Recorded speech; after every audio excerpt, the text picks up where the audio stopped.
Police lineups often used to identify the guilty, but too often the results send innocent people to prison. In this original report, CBS 2's Derrick Blakley takes a look at a new law that protects the innocent.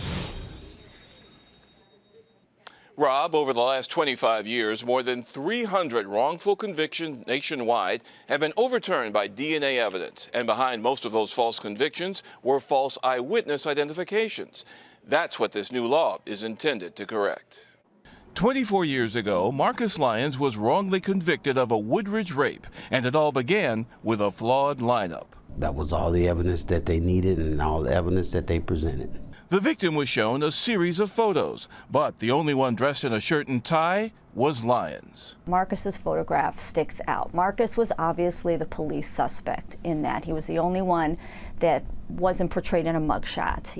It was his work ID.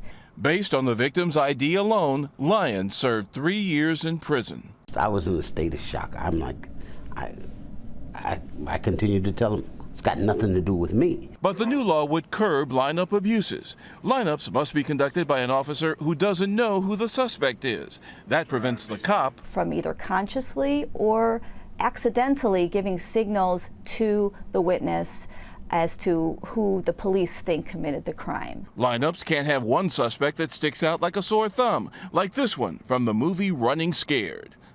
That is definitely the one.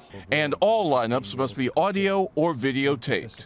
That helps judges and juries see exactly what happened so they can make a decision again about a defendant's guilt. Kane County State's Attorney Joe McMahon endorses the new measures.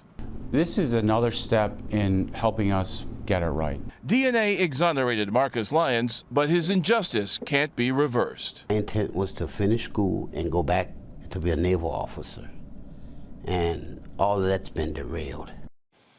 Joe McMahon says law enforcement now understands that videotaping protects them as well as criminal suspects. If a lineup is recorded and properly conducted, it's one less thing for a defense attorney to attack. Reporting live in the newsroom, Derrick Blakley, CBS 2 News. Rob? Okay, Derrick, thank you.